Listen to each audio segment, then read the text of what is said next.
అందరికీ నమస్కారం. తిరుమలలో ఘోర విషాదం, ఇద్దరు కన్నుమూత. ఈ విషయాలను తెలుసుకోవాలంటే కనుక వీడియో మీరు కంప్లీట్గా చూడండి.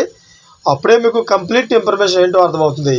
అదేవిధంగా చాలామంది వీడియో చూస్తున్నారు కానీ లైక్ అని కామెంట్ చేయట్లేదు. దయచేసి లైక్ అని కామెంట్ చేయండి. మీరు లైక్ చేయడం వల్ల ఈ ఇన్ఫర్మేషన్ మొత్తం కూడా మనం చాలామందికి తెలియజేసే వాళ్ళు అవుతాం. చాలామంది కూడా తగు జాగ్రత్తలు తీసుకునే అవకాశం ఉంటుంది. ఫ్రెండ్స్, ఇంక లేట్ చేయకుండా వీడియో యొక్క పూర్తి వివరాలు తెలుసుకుందాం. ఫ్రెండ్స్, కలియుగ దైవం వైకుంఠవాసుడు కొలువు తీరిన తిరుమల కొండపై తీవ్ర విషాద సంఘటన చోటు చేసుకుంది. తిరుమల శ్రీవారిని దర్శించుకోవడానికి వచ్చిన ఇద్దరు భక్తులు కొండపై ప్రాణాలు తీసుకున్నారు. భార్య భర్తలు ఇద్దరు ఆత్మహత్యకు పాల్పడడంతో తిరుమలలో తీవ్ర విషాదం నింపింది. ఊహించని సంఘటనతో తిరుమల ఉలిక్కిపడింది. భక్తులు ఆత్మహత్య చేసుకున్నారనే వార్త తీవ్ర సంచలనం రేపింది.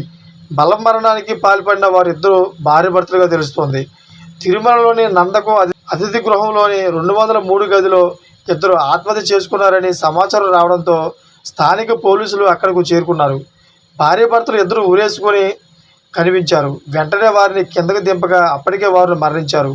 మృతులు భర్త శ్రీనివాస నాయుడు, అదేవిధంగా భార్య అరుణగా తెలుస్తోంది. వారి శ్రీవారి దర్శనం చేసుకున్న అనంతరం గదికి చేరుకుని ఆత్మహత్య చేసుకున్నట్లు తెలుస్తోంది. ఈ సంఘటనకు సంబంధించిన మరిన్ని పూర్తి వివరాలు తెలియాల్సి ఉంది. తిరుమలలో ఇలాంటి సంఘటన చోటు చేసుకోవడం కలవరం రేపుతోంది. అయితే భక్తితో స్వామిని దర్శించుకోవడానికి వచ్చిన భక్తులు ఈ దారుణానికి పాల్పడడం విస్మయం కలిగిస్తోంది. ఫ్రెండ్స్, చూసేటువంటి లేటెస్ట్ అప్డేట్స్ కోసం ఛానల్ సబ్స్క్రైబ్ చేసుకోండి. Thank for watching friends.